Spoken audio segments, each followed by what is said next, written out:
Make sure there wasn't anything under it. Yeah. Holding it up. I just didn't want to hurt anything. Yeah, you can't hurt this little piece of food.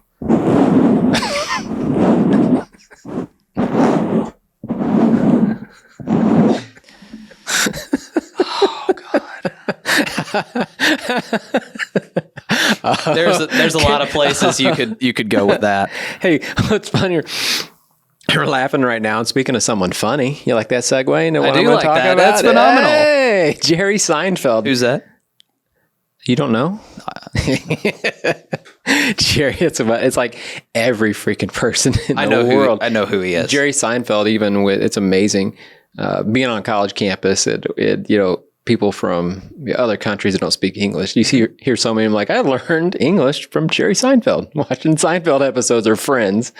But no, what ties that in is that I was reading the New Yorker last night, and there's an interview with Jerry Seinfeld, and he's got a movie coming out called Pop-Tarts. I didn't? Yeah. So he Post cereal, Kellogg's. Post came out with was coming out with their Toastums, and Kellogg's got wind of it. And it's like, we got to come out with one of these, otherwise we're in trouble. He's got a movie coming out about Pop-Tarts. Unbelievable. But he was talking about how, to this day, he still writes every day jokes. Mm-hmm. I mean, he just loves what he does. That's why he's so good, because he's constantly working on his craft. And the interviewer asked him next question was or statement really was that, hey, you and Chris Rock are thought of to be some of the smartest people in comedy in the world. And Jerry, he's not one of those pride ego guys at all. He really went in, Chris Rock is the smartest guy I know. And he said an example is that as he got done with a comedy set, other people go before him, right? Yeah, Chris Rock doesn't open for Chris Rock. Right. Other people do. So he asked one of the guys, he goes, hey, what did you do today? And the guy said, the comedian, he goes, nothing. I just showed up. Got a set to do. Chris is like, man, you didn't do anything today? Money's made during the day. You were writing your material. That's when your money's being made. You collect that check at night, at the routine. And so it just correlated with us and our business with coming off of our core value of purpose was the theme for April. And, we're recording this 2 weeks before this is going to air, but coming off of that our purpose and what we do is be prepared for our clients to make sure that, hey, we're making money, getting prepared, getting ready, checking out what needs to happen. What do we need to know? What can we be better on? So we can deliver a great meeting that we're going to see them for that hour, right? Mm-hmm. And that hour better be jam-packed and action-packed and ready to roll where everyone feels really good. And I think about that with the veterinary space, with working with them, it's like their collecting check time is in the exam room or the surgery suite.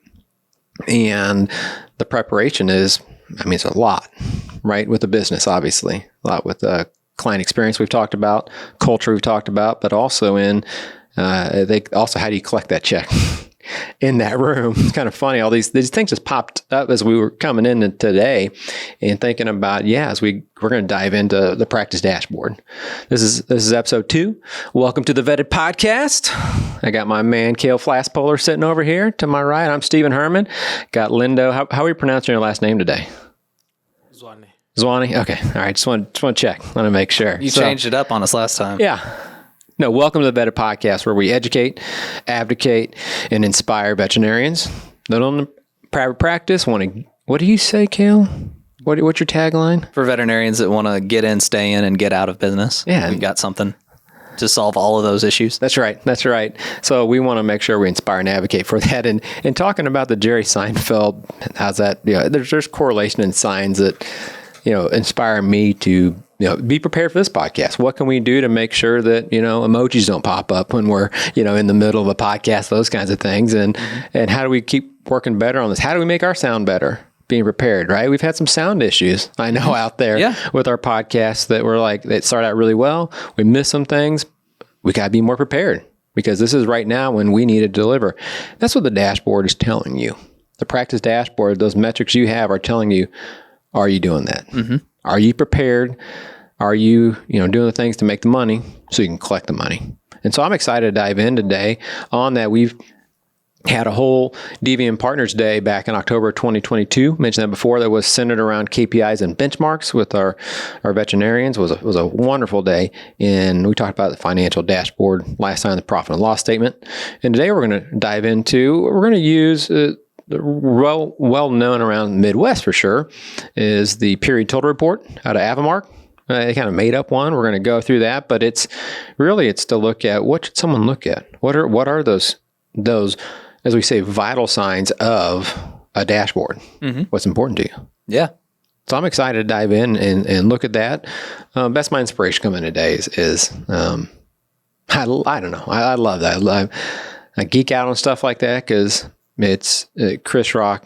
Obviously, comedians are some of the smartest. The successful ones are some of the smartest people to be that. And their ability to just pivot off of something. Like something happens that's completely unexpected, and then okay, well, I'm going here now. Like you don't notice that on stage. There's no hesitation in what they're doing. Yep. They're just phenomenal at what they do. It's experience though, and it's consistency, the work, and it's the work they put in. Yeah. To the material. They're constantly they're researching all kinds of things. So yeah, that for your dashboard, if you look at dashboard and it's not giving you the numbers you need, there's something in your preparation in your systems. Your systems are giving you what they're designed to give you. Yeah. In that, which we coming off our most recent DVM Partners with systems.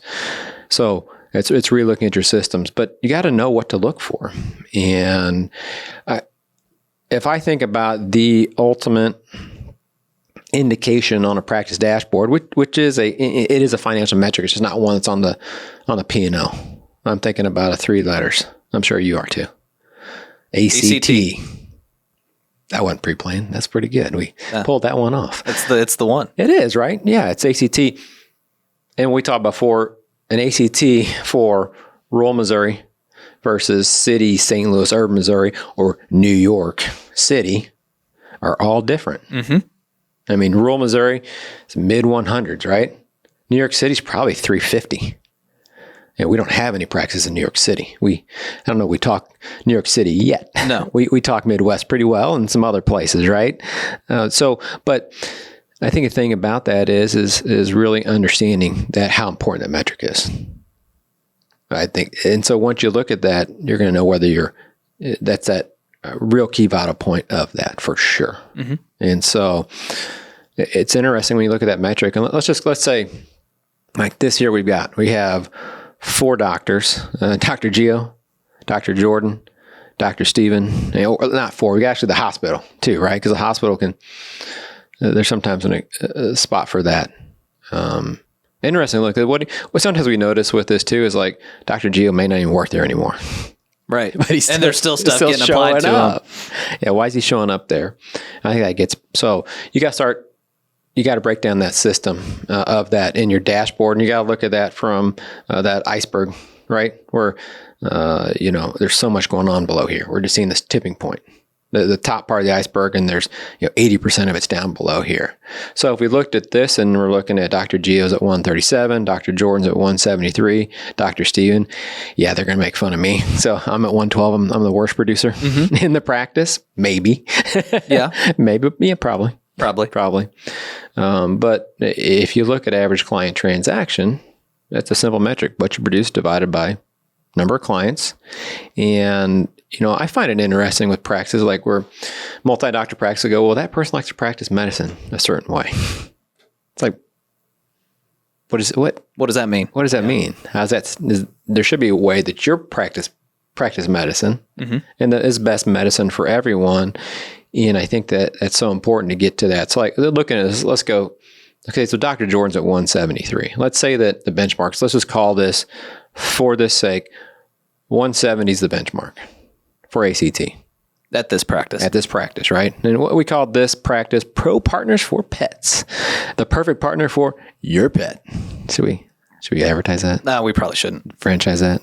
I don't think we should do that. Pro Partners for Pets is the perfect partner for your pet. Located in the beautiful Midwest, Pro Partners for Pets enjoys operating in a small urbanized city with a population around 50,000. Kind of interesting part, right? Urbanized city. Mm-hmm. took the higher ACT.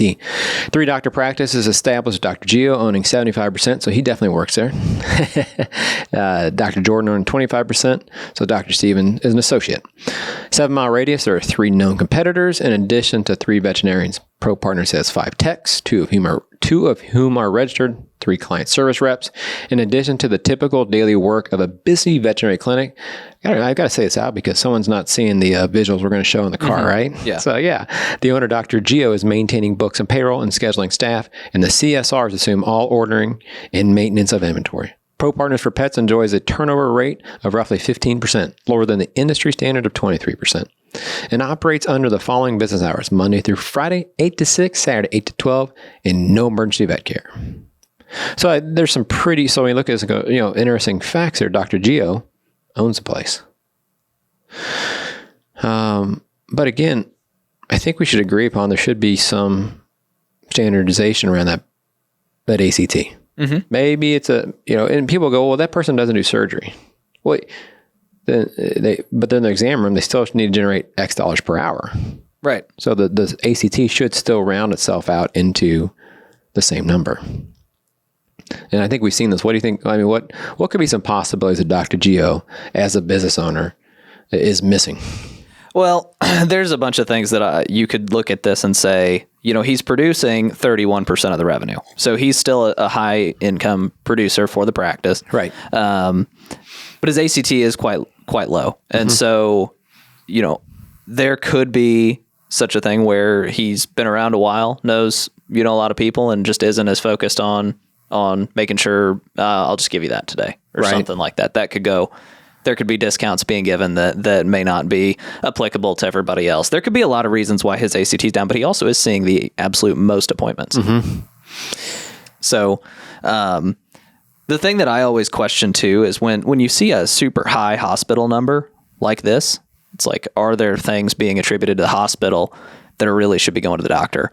Yeah. Because when you look at a system and a doctor that isn't there anymore, or a doctor that's, been gone for a while, still has appointments and things being tied to it, do you trust any of those numbers? Right. Like, are any of those things good anymore? Yeah. And so then it requires a deep dive of what's going in, who's clicking buttons, why are we still applying things to people that are no longer there?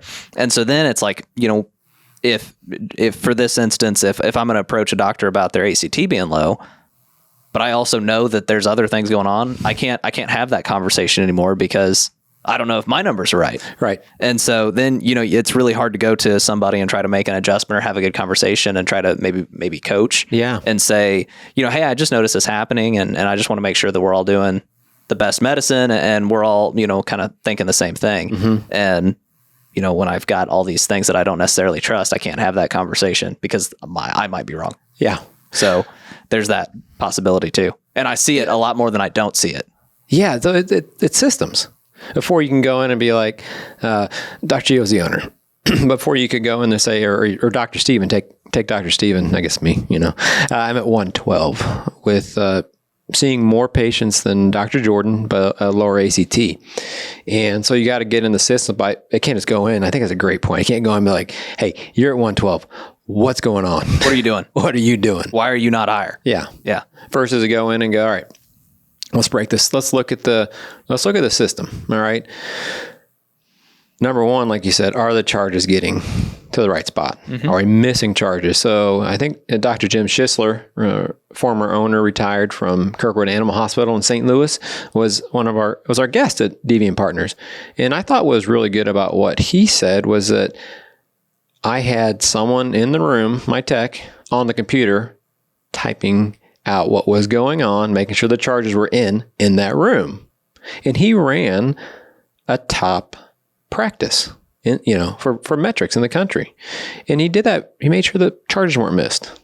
And coming off of IDEX with Jason Merkling, it's because of missed charges. So that ACT with Steven could be because he takes really bad notes, writes them down on paper, and maybe he hands it off to the tech. They can't really read it. Or he goes in the back, and as he's typing it in, he gets distracted by something else going on here, doesn't get them all entered.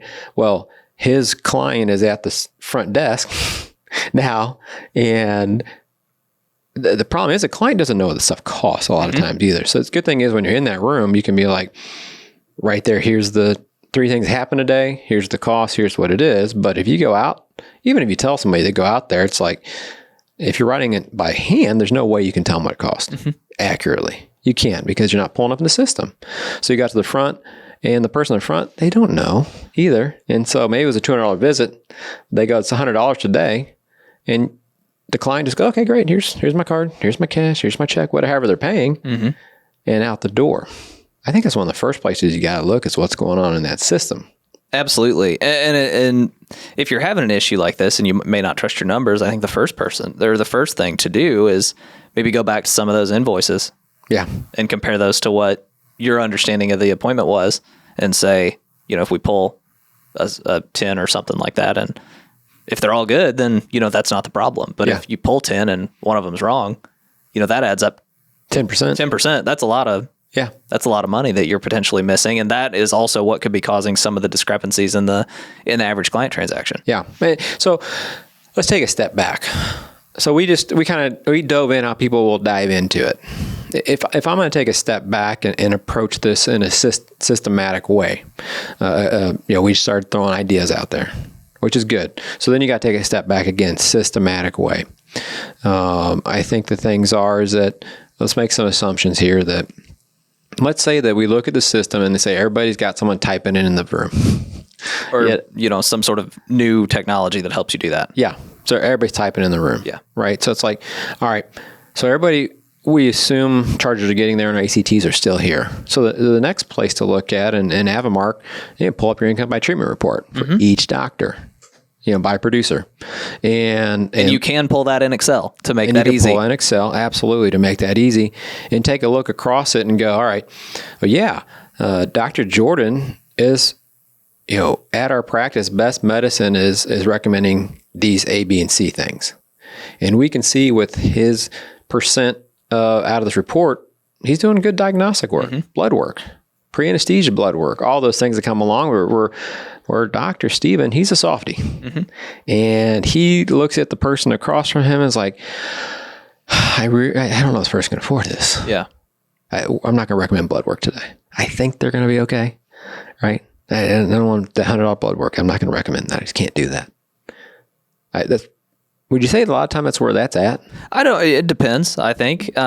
We always, of course, say never assume somebody's budget. Yeah. Because that dog might be the most important thing in their life. Yeah. So and we're talking about Dr. Steven low, soft heart here. Yeah. Yeah.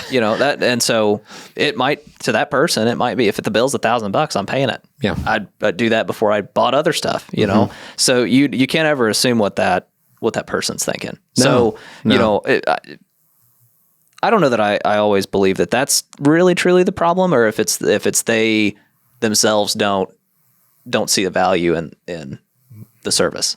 Yeah, would they buy that? Would they buy that themselves? Would they buy that themselves? Or the tech in the room is like, I wouldn't buy that myself or something like that. And so it comes back to truly understanding your value and communicating that to the team as to, hey, we have to charge this for this because we provide top-notch service. We provide top-notch, benefits to our customers.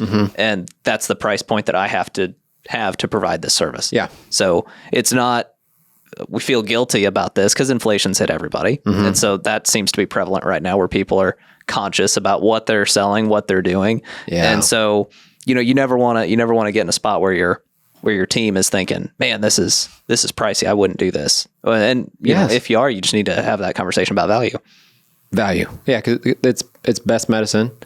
It's fair.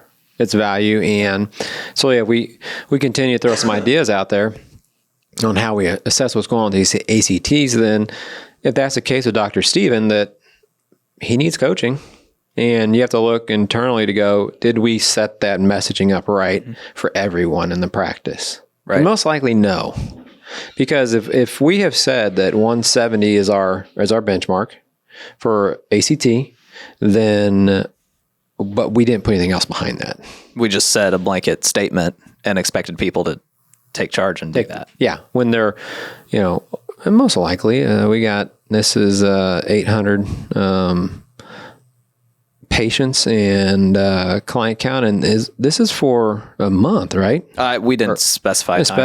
Yeah. I guess that's the tough thing about that. But if that was a month, that'd be crazy. Yeah. That's quarter. It's a time frame. more of a quarter probably is what this, I think, I apologize. It's a quarter is what that is, 800, would still be a lot. Still a lot. But so let's assume it's high volume, it's a lot going on, and they're just going to be, maybe they're overwhelmed too. Maybe then you go back to what's the scheduling issue too, right? We need to give them the support they need to have to be able to get comfortable delivering the message, which is really hard to do.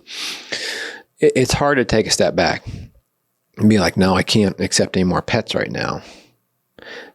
But you got to ask yourself as you're looking at this dashboard to go, well, I may not be providing best medicine for the human-animal bond for the longevity of the pet, which has multiple health benefits for the human and all those things that go on. So you might be enabling bad behavior without even knowing it.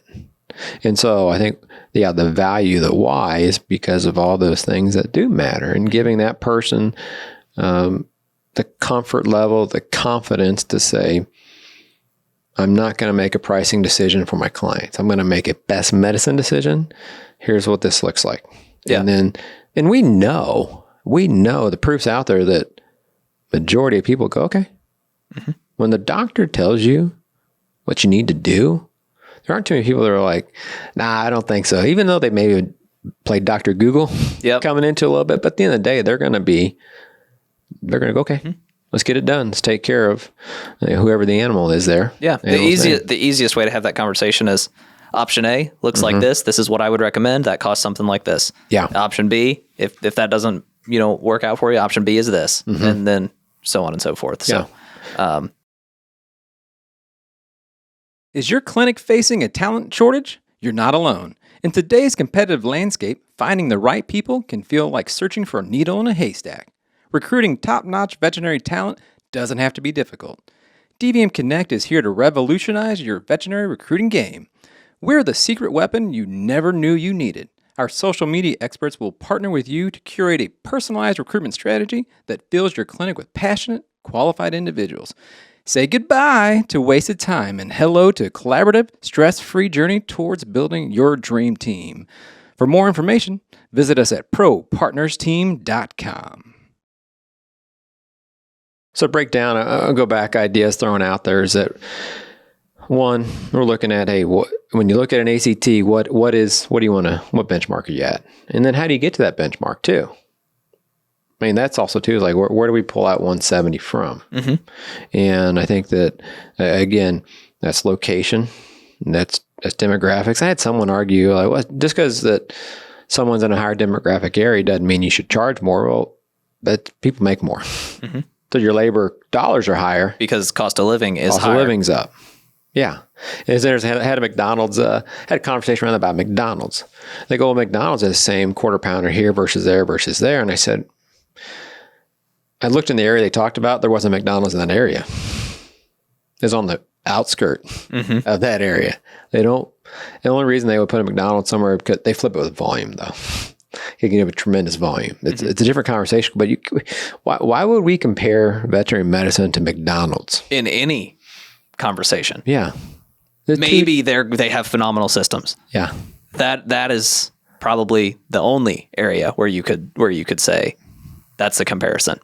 McDonald's has phenomenal systems. Yes. So how do we get phenomenal systems? Yeah. Yeah. How do we follow that best practices, best systems to look at our ACT and understand that? So really, I mean, that's a basic way to look at it. And it's going to depend on if you're high volume.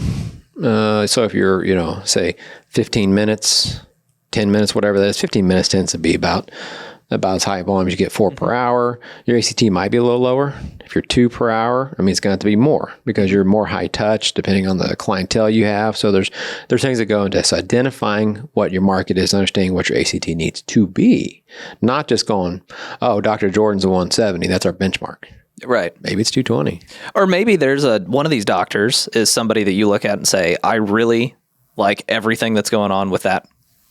And everybody could get to that level. And so that's the benchmark or something like that. But Dr. Jordan needs to go up. We had 9% inflation last year. Yeah. So let's say that's at 173 times 1.09 to get to, you're going to be sitting there about 190. So in 2024, that's the other problem too, right?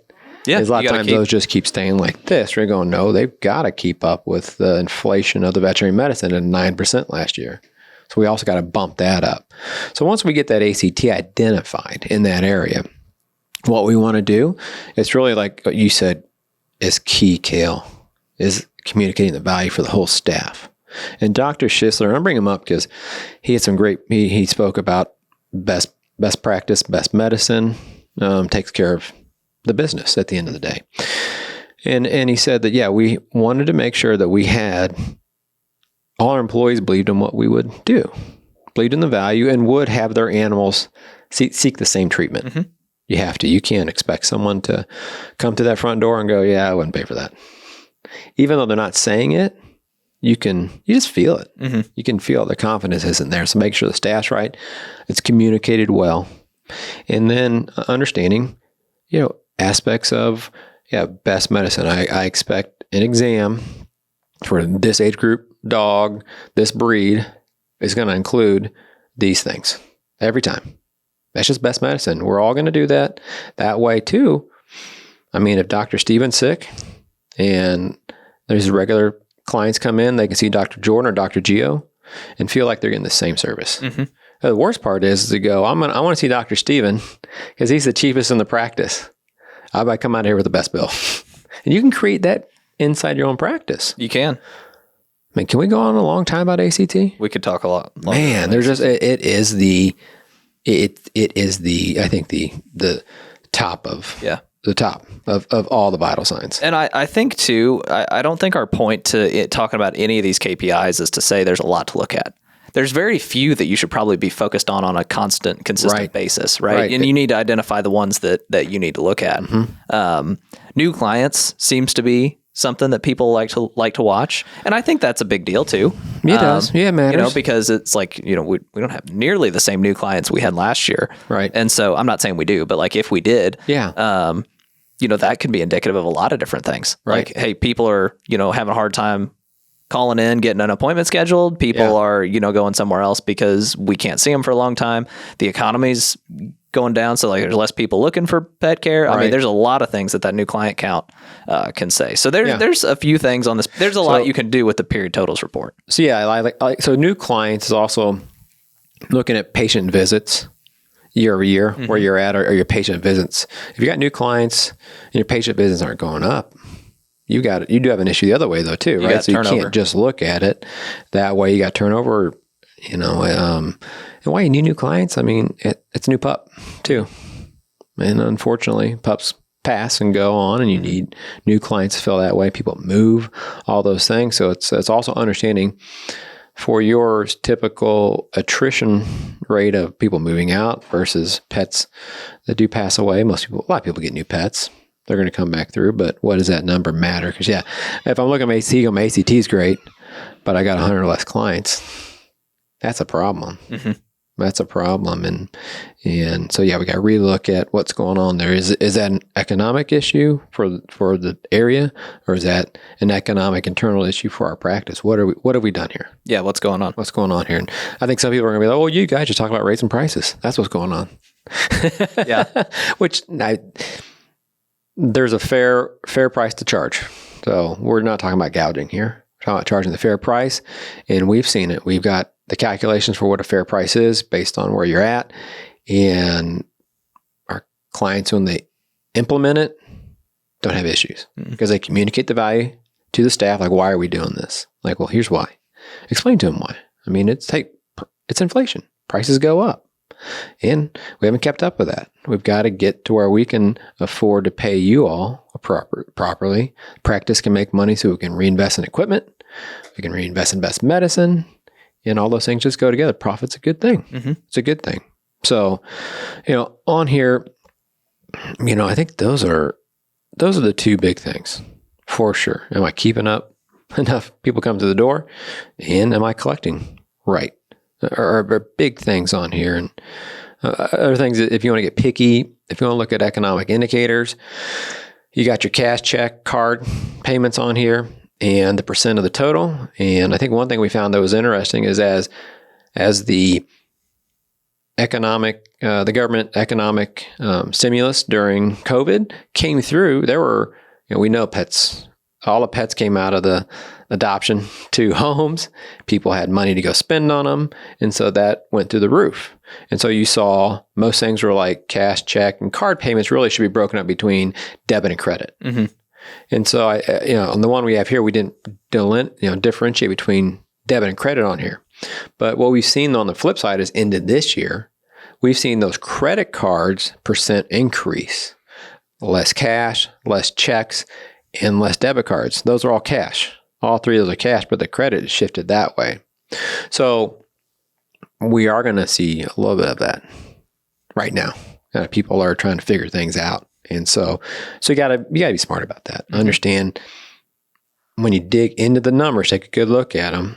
That can give you a quick, what did I do last year, percent-wise distribution? Just like I looked at my, income by treatment report for the producers, mm-hmm. percentage of each area versus each other. That's when you can look at year over year and go, where are we at? Yeah. Are you ready to elevate your practice but unsure where to begin? Look no further than DVM Office. As a veterinary exclusive firm specializing in the AHA chart of accounts, we provide tailored, actionable data for your practice. Whether it's tracking growth, industry comparisons, or decision impact, count on us for insights. Learn more at thedvmoffice.com. Yeah. And again, it comes back to looking at you over time. Because I've had clients this month, for some reason, the last couple of weeks have felt really slow. Yeah. And I'm like, hey, just go in your system and pull what happened last year at this time. And they're like, wow. Same thing. That was a super low day last year. Yeah. I was like, yeah. And then if your total revenue is similar, even if you are slow, let's say you are slow for some reason. Right. If your revenue is staying the same, that's still okay. Yeah. We don't want to fix that. We want to see that rebound. But if it's a short-term thing and you're still ahead of where you're at last year, you're keeping up and doing good.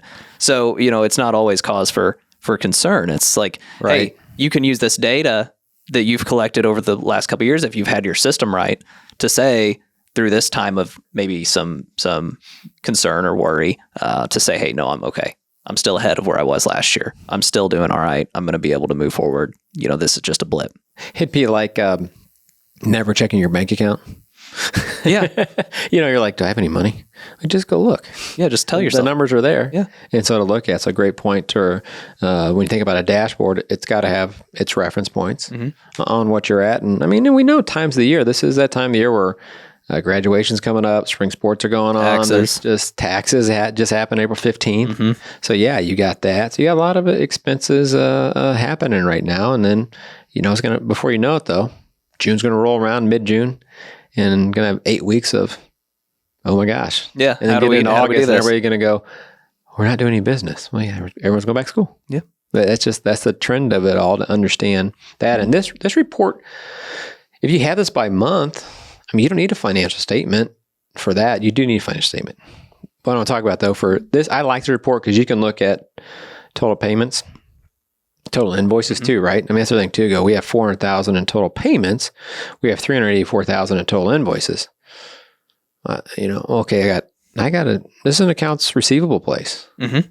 They had $16,000 of accounts receivable paid that month, which brings up, and I'm going to finish on my point though. If you got the month to month, year over year, like you said, you can see where the trends are. You can look forward and look, okay, I see next month when I see it drops down in business. I can then expect that to happen again. Yeah, so I don't have to be like worried while it's happening. Or you can look at it and go, what could I do to drive more business? What can you schedule, take a vacation. Preventative care. Or take a vacation. Yeah, take a vacation during that month. Schedule your vacation then. Encourage your staff to take vacations at that time. Or what can I do? Yeah. What can happen in this month that I can, schedule out and, kind of fill out that ebb and flow. And I was looking at this brings up a big point about numbers. People, majority of the time, this, your DVM office, you're the guy running that, you see it, uncategorized income. Mm-hmm. Everything that goes in the bank is income, right? Yeah. That's the way it's put. Right. And shoot, it's not. Mm-hmm. It could be receivable, rebates, number of things. Is that really your sale? They take that as sales, I guess what I want to get to, right? Those aren't your sales. So it's understanding that that was your sales this month, 384, not 400. And so, man, I I'm geeking out on this report. I really am. Like, I love this. This is our blood, our blood report. Yeah, blood work here. I still to this day, all the PIM systems out there in the vet space all have their pros and their cons. Yeah, but Avamark still to this day, this report has not been replicated on any other platform. Nope. And I'm not being, endorsed. I'm not endorsing Avamark or anything here. Yeah. But most people are like, isn't that dying? Yeah. Isn't it? It probably is to a point, but this report gives you the information you need to know to run your practice. Yeah. And you can pull this in many different date ranges. Yeah. And if your system is right, the period totals report is a phenomenal report to have and to just check in on. That's why we created a KPI dashboard for our clients. It gives this snapshot. Yeah. Mm-hmm. So because their system doesn't show that as easily, we go ahead and grab the numbers and bring it over to the dashboard so they can see it that way. Yeah. Which helps out a ton. You look at this and go, this is the small panel blood work. I need to go to the larger panel blood work now. Yeah, which is income by treatment report. Income by treatment report and dive in. And that one is so profound because like if you have a multiple doctor location, the more doctors you have, the more difficult it is to kind of keep tabs on what people are prescribing. Yeah. If you got multiple different levels of an exam, right? Are people punching in the right one? Because one's cheaper than the other one. Okay, I'll hit that one. Got an old right? one. Why is that still in the system? If we have a $34 exam in the system still? And we see it happen all the time. That's you're laughing about it, but it happens. I know. I'm laughing because, And it's like, if it's half the price of a normal exam and you did 40 or 50 of them just on accident. Yeah. And a lot of times it's an accident. Yeah. It's like, oh, exam done right there. I'm in a hurry.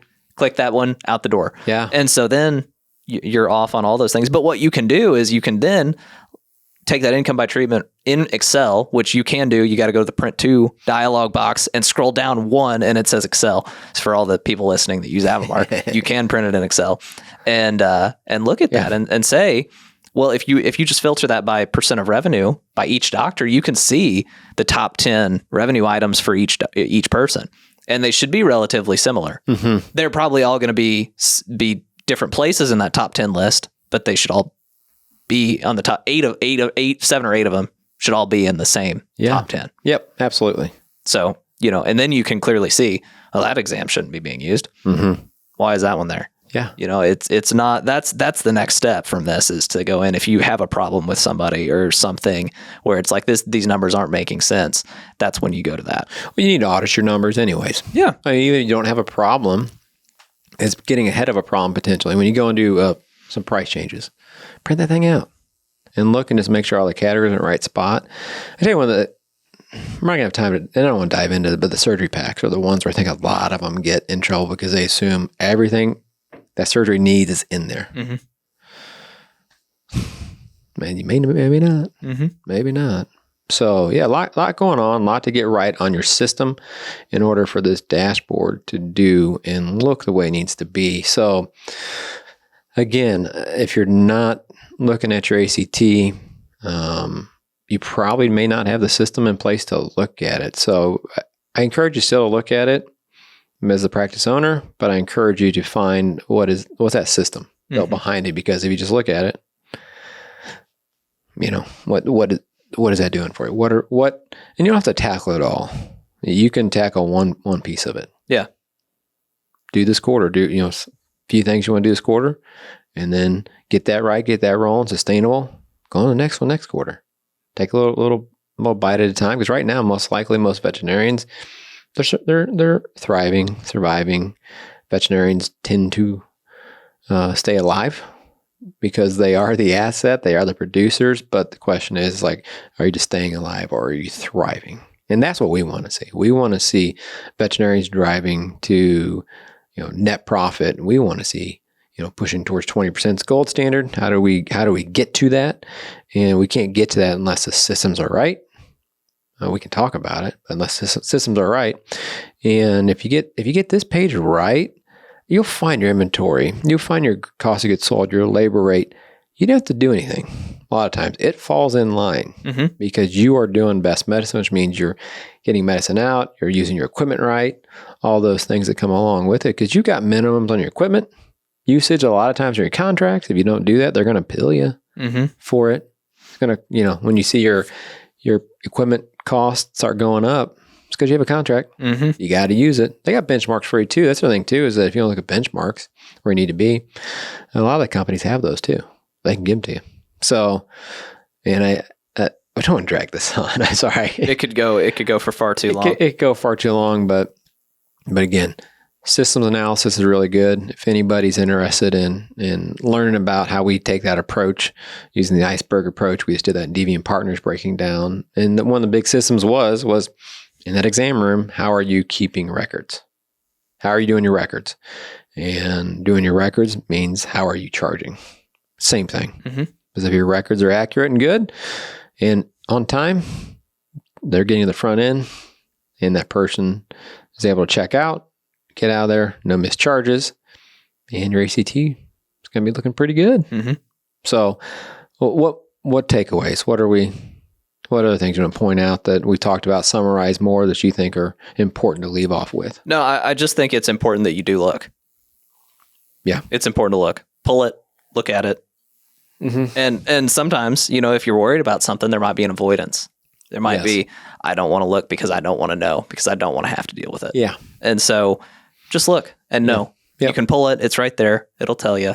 Pull it compared to last year. See how you're doing. Hopefully you're the same, if not better. And hopefully better because of inflation. But, just focus on one, right?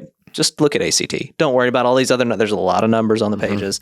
Pick one, focus on one, and nail it. Yeah. And to start off with, you don't have to dive into that income by treatment at the beginning. You just need to look at your systems of communication to start with, which we talk about. That's key to anything. Communicating with your staff, communicating with your client is going to ultimately result in a better ACT. So, and I mentioned it at the front. It's just consistency. Yeah. On the first of the month, I'm going to pull this report. I'm going to look at it, and I'm going to say, I hope these things are here. Yeah. And if you're not, just commit yourself to addressing one metric, one KPI, which is, in this case, we talked about ACT. Yeah. That goes back to the old Jerry Seinfeld story I had at the beginning. I guess I called it Jerry Seinfeld old. Sorry. He's never going to hear this, so it doesn't matter. But he was consistent. You're right. Every day, working on his craft. Every day. So he could be ready for what you said was to deliver a great message and pivot when needed too, right? To be able to, because you don't know when that person is signed up for just an exam. That's another thing too to talk about. We talked about that with client experience, and it's like they come in and be like, oh, by the way, the dog has X, Y, and Z. I know I scheduled a day, but I need to talk about X, Y, and Z. So are you able to pivot and adapt to that? So that's awesome. Well, I'm excited to get this out there. If anybody's got questions or thoughts, feel free to reach out to us. Reach out to us through our social medias. We've got we're on YouTube. Like us, subscribe on YouTube, subscribe on Apple Podcasts, subscribe on Spotify. I've been doing some Spotify podcasting listening lately, which is nice. And so Amazon, I think all those things were out there. So check us out, like, subscribe to us, got questions, let us know. Social media pages, The Vetted Podcast on Facebook, on Instagram, and on LinkedIn. And I think that we're always up for ideas. What do y'all want to talk about in the veterinary space? What do you want to know? What do you want us to dive into? We have a lot of experience. Who do you want us to talk to? Who do you want us to talk to? And that too. We got a lot of experience, a lot of veterinarians we work with, and we've seen a lot. And I think the key thing is sharing those stories with other people of success, sharing those stories of how we've helped avoid some blind sides, and share the stories of when the fires happened and how we help put that out, learn from it, and get better. So that's all about educating, advocating, and inspiring. And it's been a pleasure today to bring to you episode number 8, the Practice Dashboard, part 2 of the Dashboarding Vital Signs series. You're looking at me like, well, wrap it up. Can you say some more stuff? Yeah, just keep you want me to wrap it up? Yeah, end it. Oh, I thought you'd be more descriptive. Nope. No. Wrap it up. Okay. Peace and blessings. Lindo. Peace and blessings. Thanks, everybody. Like and subscribe. Peace out.